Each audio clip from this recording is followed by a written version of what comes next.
outstanding taxes. We have between 7 and knows how much outstanding. The Auditor General tells us that for every dollar that is spent on Revenue Canada staff, we can expect a multiple of dollars collected. It used to be $17. I don't know what it is now, but it's going to be significant. So we would first of all say that those who owe taxes pay taxes.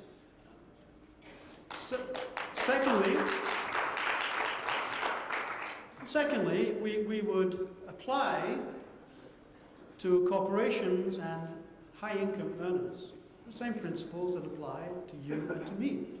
If you earn income, you pay taxes. And we have a number of proposals for doing that.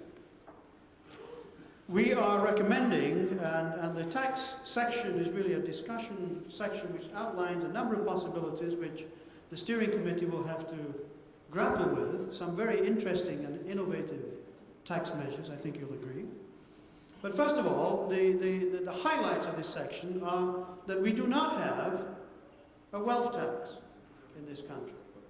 And we ought to consider introducing a wealth tax at about the same level as that in the US. This would affect only those leaving assets of more than $1 million. And those of you in the audience who fall into that category, if you'd like to stand, we could give you a round of applause. I see too many people standing. Secondly, the Canadian income tax system is essentially a flat tax system above an income of $60,000. It's quite progressive up to that point. Beyond that, it's fairly flat, and you pay roughly the same proportion regardless of earning.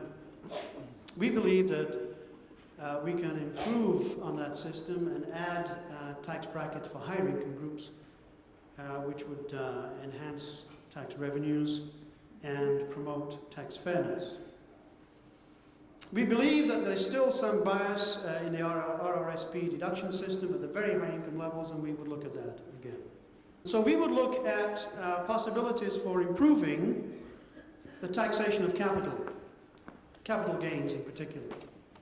And we have a number of proposals for tightening up on capital gains, which would ensure consistency across the tax framework. We also believe that there are a number of corporate tax expenditures which continue to be generous and which need to be re-examined. And we would argue for a minimum corporate tax. We would also argue that we acknowledge that there are limits to taxation, and we believe that those limits can be observed by reference to average taxation levels elsewhere, and we would hope that our corporate taxation would rise somewhere towards the average of the OECD instead of being well below it. We have a whole variety of green taxes that we're considering, some of which are revenue raisers, some of which are designed more to ensure that the kind of growth that we're promoting is in fact responsible growth. So these are the kinds of ideas. I mean, some of the specific tax ideas I think are quite innovative. We would, since we're not in a position to dictate what people are paid as salary, we would argue that corporations ought not to be able to deduct unlimited salaries of their executives.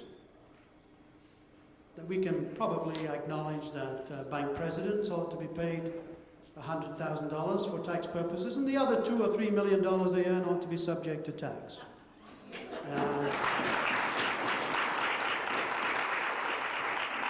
We're prepared to be reasonable. So that would be one of the ideas. There are lots of other ideas in there, and I won't go into details because it's fairly straightforward. We do not have as yet a tax or a revenue document in detail, but it will be based on these kinds of principles. I emphasize again that this has been a very collective effort in Ottawa, in Winnipeg, and across the country. I emphasize that it's a sincere document, it's a serious document, and the budget which comes from it will also be serious. And on behalf of the participants in the exercise, I would like to invite the government to study this framework document seriously We note that Mr. Martin has delayed the budget by a week, and we think that that is possibly because he's in the process of adopting our budget. But we're not sure about that. But we would invite him. We would invite him to do so. And I'm sure that you will join with me in thanking all the participants for their hard work and in recommending this package to serious-minded Canadians and hopefully the government. Thank you.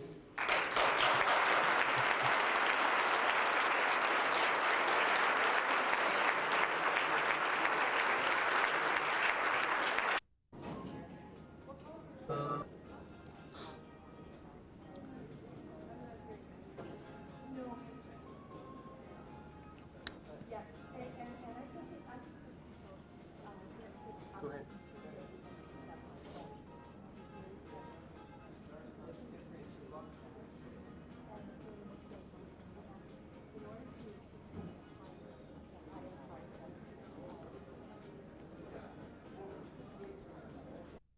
This may be a bad way of expressing it, but I think that's part of our problem, is how do we reach people? Because if we go out and say that social programs and everything isn't the problem and the deficit isn't the problem, it goes right over. People don't even tune in. Yeah. Well, I guess this is the broader public. We face the media, the powerful corporate elite, whose agenda has nothing to do with what we're talking about. And I think that's the real problem that we have. If the multinationals, I think everybody out there who's got some sort of an economic background, if they want to sit down and crunch numbers in a fair and sensible manner, could tell you, you can get out of this without doing all of the bashing and kicking to our social programs and everything, the safety nets. You can do it. Obviously, somebody on the other side of the fence doesn't make as much money and as much profits once you find the solution. So really, and I take a look at what was said today, and I think of myself in this, if this ever got onto the national news, what the media would ultimately do, I think, at the end of the day, some editor somewhere would say, alternative budget proposal, 27 new programs, $288 billion. And that would be enough for the public out there to go, what? Why don't you just fix UI? And don't get too fancy, folks. And so obviously, I think the problem we face is, as you take this and you try to find the strategic action to which there is not only membership support, but public support, how much porridge do you think you can put in my mouth at one time before I gag and not enjoy it? And I think that's what we got to be careful of as we walk through this thing and put the package together for this across the country, because obviously the ideas are practical. They make a doggone much sense. I could spit that nobody else will grab a hold of this, because I see it as a better society, and somebody else views it as greater profits. Now that's the real head-button contest we get into, right? Larry says, well, I'm going to make $1 million. Work says, no, you only make $500,000. He says, to hell with me. And so that's where we're at. So I think that can have quite a cackle at the labor movement when they see us time and time again defeating governments every 4 years, to which they don't give a sweet damn which government's in power, because they're going to run it anyway. I don't even care if it's a new Democrat, a Tory, or Liberal. I run the government from behind the scenes. I am Chrysler Corporation. I'm General Motors. I'm something pretty big and tough. And so I let the corporations off the hook as not being part and part of this whole mess we're into, is giving them a great break, because they don't give a damn if we defeat the Mike Harris government or not. Switch. Yep. Well, I wanted to come at this from a little slightly different angle, in the sense that, and at the basis of all that fear is probably economic insecurity.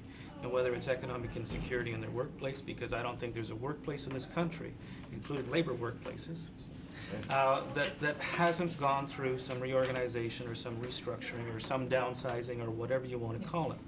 The other thing that's happened, and I think this is really crucial, is that there isn't that sense of long-term security or economic security for families or individuals, because most of the jobs that are out there that are still available are contract jobs, part-time jobs, term jobs, and so on. So there's that element out there.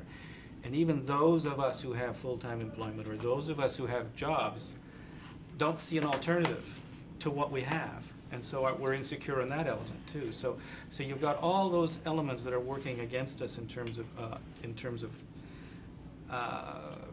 response, if you like, or responding, and you talk to them, talk to people, and you talk to them about, well, there are options or alternatives or whatever. You know, you got to get beyond that first element, which is fear. And I don't have any people's where they're at. I mean, and where they're at is they're afraid. And what we have to do is find a message that sort of appeals to that fear, or not appeals to the fear, but appeals to them in terms of getting over, can get beyond this insecurity somehow. And I don't know, I mean, at this point in history, it's not clear how that can happen. I mean, the messages we heard this morning are all excellent messages, and Mrs. Lynn Toupin said, well, we got to go beyond the confirmed, because that confirmed group is maybe 10%. So we got. If we continue to go down the same path with respect to the policies that we've been pursuing. And I think that I really see the alternative budget process, the document, it's part of an ongoing process, and I do think that we take it a year at a time and a day at a time in a workplace or a community group at a time in terms of getting the idea. This afternoon kind of discussion. I think that there's a critical need now for an independent voice that there has never been before.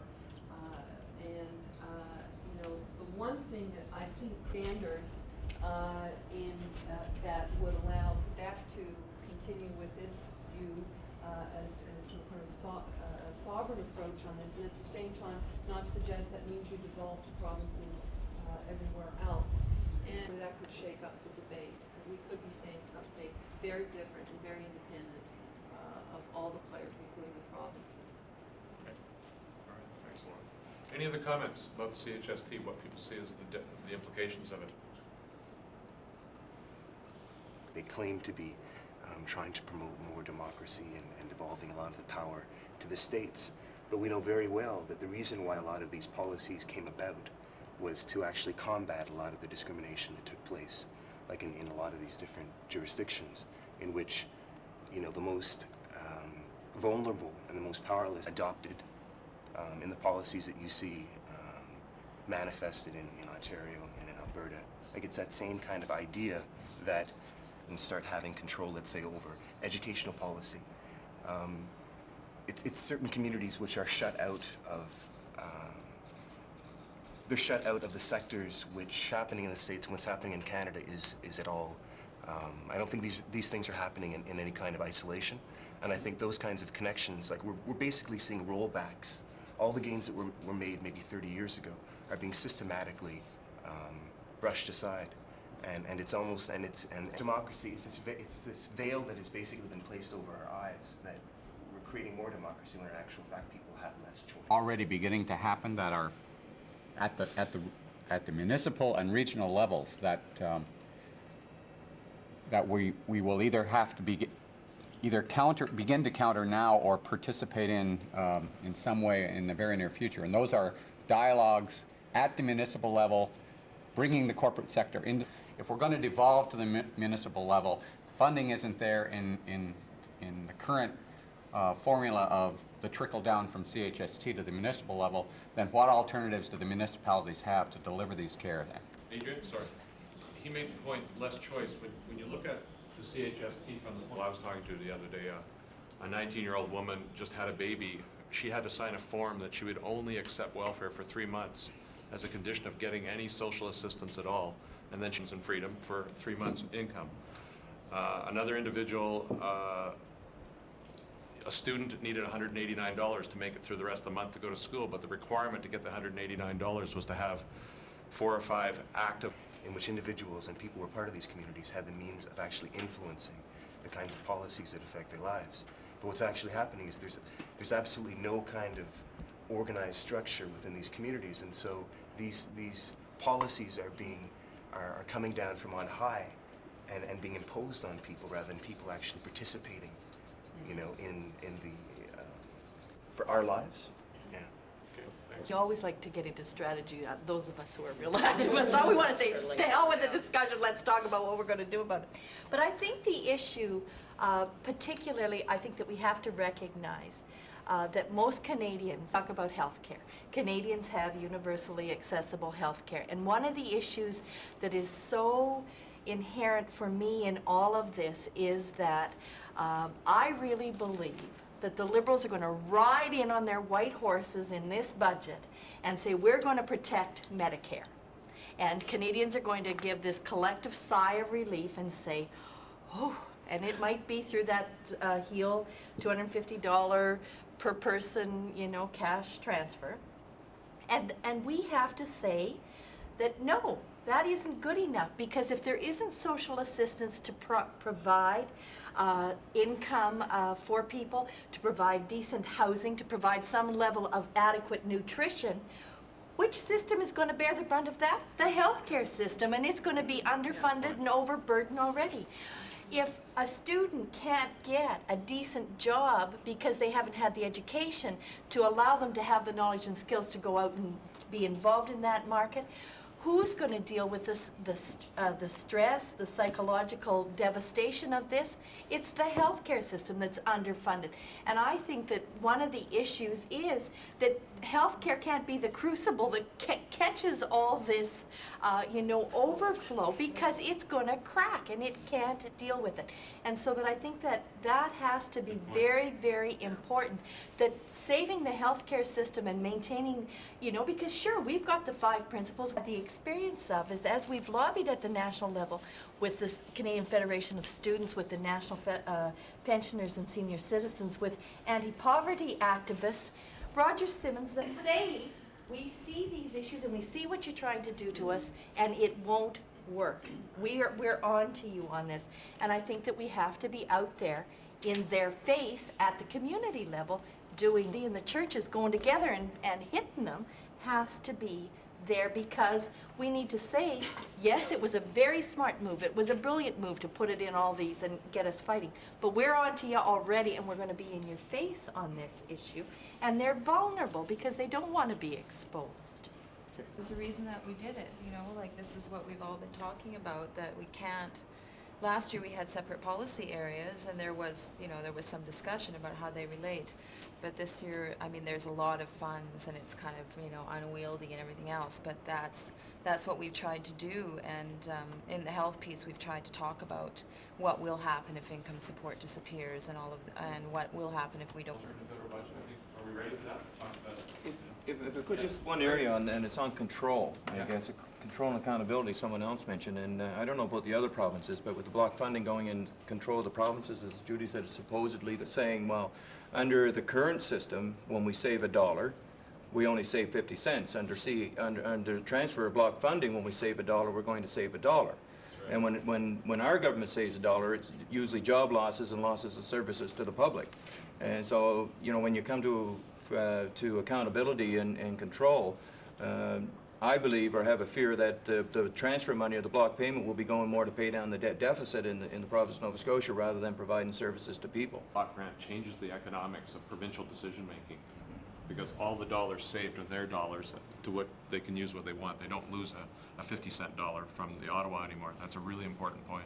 It increases the pressure. Capture the hearts and minds of average people who have been, I think, so despairing about the fact that where's the hope here, and for their children and for the generations that come. And we have lost, in a sense, some of the ground on that in the whole sort of rugged individualist, self-made kind of person image that people think is Canada. I mean, I'm a little appalled by it all, quite frankly. I mean, you know, these people who think they've made it themselves. The Democratic governor in Texas who said of George Bush, you know, he was born on third base, thought he hit a triple, you know. I mean, I think there's this whole image that, you know, we made it on our own, you know. Yeah. I got all my money. And, you know, to these business people who think they've done it all on their own. Yeah. Well, the question is, who changed the diaper? Yeah. You know, who taught them how to speak and to read and to learn and to be a person, and who nurtured them? These were communities. And I think as we look at these investment, and I do want to get onto that, but I think we need to push that angle, that this is not something that's just a legislative alternative. Yeah. This fundamentally really talks about what is significant in the lives of people and what makes every person in this country valuable. And I think if we've learned anything about the national unity you know, people are looking for something they can get on board with. And I think that's the kind of sentiment we have to capture, that we're really talking about how to build a national community that respects diversity, but makes sure people feel included. And I think if we can put this exercise in that perspective, I think the timing will be very, very opportune. Okay, thanks. That's a good opening. Start off a career so that there's this idea of an investment that that, you know, as we move towards privatization, that if you really, really value education, then you're going to put more money into it, because in the future it's going to give more money back to you. But there's not this sort of this value of education in terms of having an informed public, right? As far as a democracy, upholding that democracy, making sure that what the people that are elected as government officials are, you know, these are informed decisions, that there's a bigger picture to choices that we make. And, you know, it goes farther than just job creation too, so I mean, I don't know if this way fits in Well, here.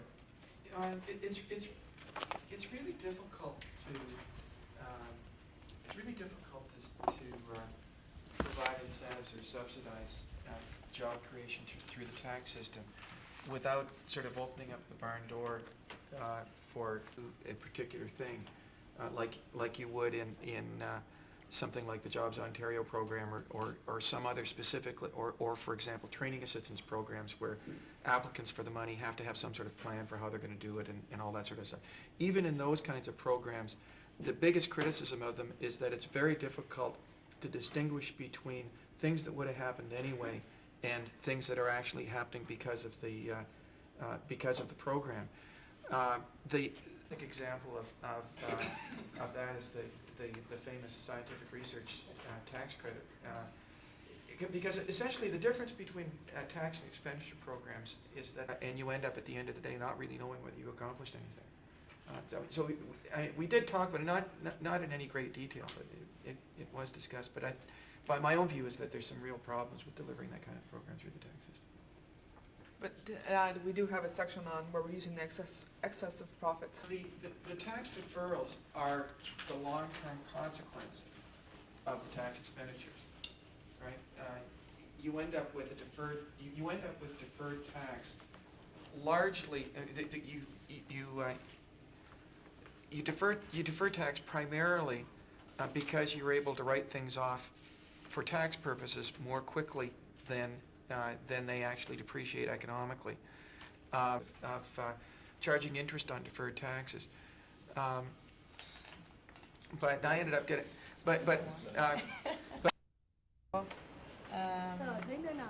Basically, what we've done at a broad level is, in terms of funding, is just to maintain federal transfers at the 94-95 level, so not implementing the cuts to transfers that would be part of the CHST.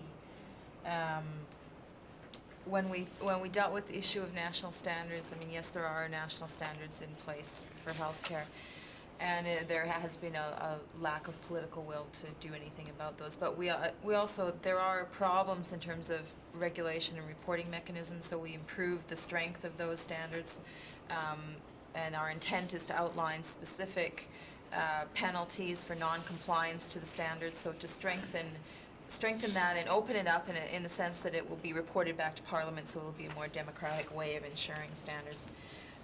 In terms of new programming, what we've tried to do is move forward a little bit more on community health center, kind of approach, not the community health center sort of approach that we're seeing in a lot of areas now, but the true kind of democratically oriented, community-based healthcare delivery stuff.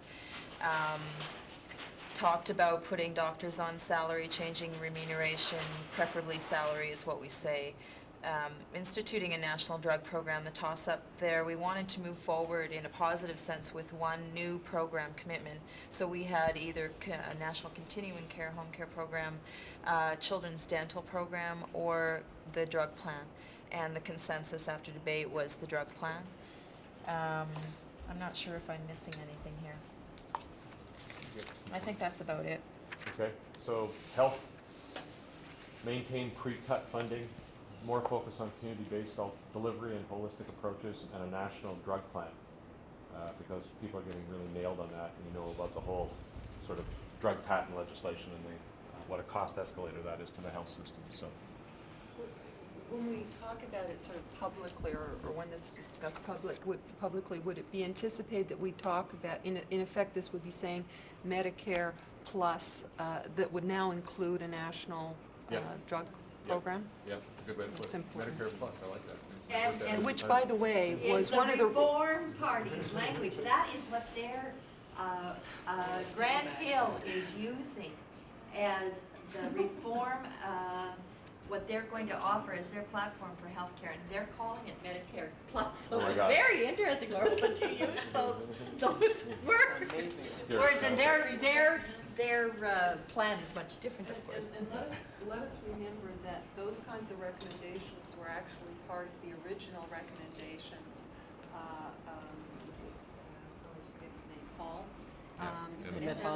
That was part of the original recommendations around Medicare, that they would include a basic medicines or drug program and the beginnings of a dental program. And I think it's really important when we talk about divisiveness. I mean, one of the big divisive things that goes on is those who, in some towns and cities, who have basic dental care as part of being on social welfare, tends to get turned on them, and the answer to that, of course, is to get rid of it, because it's not fair as compared to the working poor. So, I mean, part of the reply on this, or part of getting at the divisiveness that happens, is simply to say that everybody should have access to that. And there's historic arguments that were made when Medicare was first set up by the designers. Okay, thanks, Laura. Lynn, you want to do the income support? A lot of pieces together, and it makes a lot of sense. The fear that we had with that one, though, is it left individuals without employment really out on a limb, and we know that those people at this point in time are the most vulnerable. So there was a lot of discussion within the group as to how we could appropriately deal with that issue. And while we were really supportive of that notion of the family support fund, we came down on the side of an income support fund for now because of the situation the single employables are finding themselves in. Okay, it's not perfect, but at least it's a way of covering everybody. Now, what is in there, John Loxley referred to some of this morning. The 4 standards, clearly essential, and there was no argument really on that piece. It was important. We put in, at first we talked about the 3 conditions, assuming that the one about residency requirement was already covered by the CHST, but we've already come to understand that we have to include it as a requirement now, because provinces are not going to obey what's going on with the CHST. In terms of funding, we are talking about not reducing the funding at this point in time, and that's not set, but we are talking about keeping it to the current levels out of 95-96 for CAP, which was set at about $7.7 billion. Okay, so no reduction in funding. UI fund are such that we're really worried again that you leave people on the margins. So we're trying to, in some ways, amalgamate or reduce the differences between people who are on UI and people on welfare to ensure that all people who are without jobs, who need training, who need retraining. The other aspect of this fund is to clearly make it clear to people that there is a relationship between income support fund, but that's not enough. Training is an issue, also related services are an issue. Childcare, and we make reference to the fact that there is another piece in the budget for child care, but also the services. Yes, the only borrowing the government's going to be doing is turning over what already exists. And doing so in a climate of increasing employment, falling deficits, falling debt to GDP, all of that ought to be good news for the private sector and for people lending money. So there shouldn't be a contradiction if you can get over that first hurdle. And we believe that by using the institutional measures that we're recommending, we can bring the rate down. Now, there will be a decline in the Canadian dollar. And that's one reason why the bank won't bring it down. They want to keep the dollar high. Partly it's a fear of losing control of the dollar, which we don't think is real. Partly it's a misguided notion of what an appropriate price for the dollar should be. The relevant price is one that works and that puts Canadians to work. And the 70-cent dollar is perfectly maintainable, and we would probably get it with our measure. Exports would become more attractive, the export sector would pick up, but it would be balanced in our approach by housing and consumer goods and investment, which is not happening at the moment. So we think it holds together. There will be, of course, people who argue that it won't. Chris, Mike, and Fred. Okay, I'll be brief.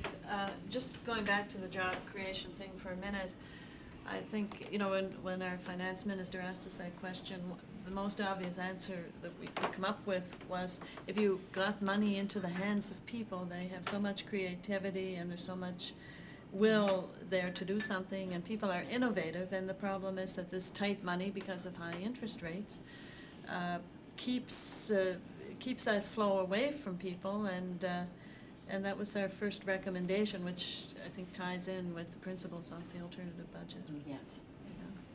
Sorry. Yeah, rather than. And I think when you sit down and talk to some of these characters, then, you know, you have to say, well, look, these policies here, where have they led you? What has happened? What is the result? I mean, we did some of that. We took on the regional government here in the Ottawa-Carleton region, and we weren't terribly successful. We have 4 votes out of 19. I mean, it's not a hopeful situation, but because of what we were able to, we challenged them on a number of issues, and at first they told us nothing could be done. Nothing could be done. In the end, they did exactly what we told them to on at least 5 or 6 areas, or told them, I should say, recommended to them. And I think the reason for that was that we challenged them publicly.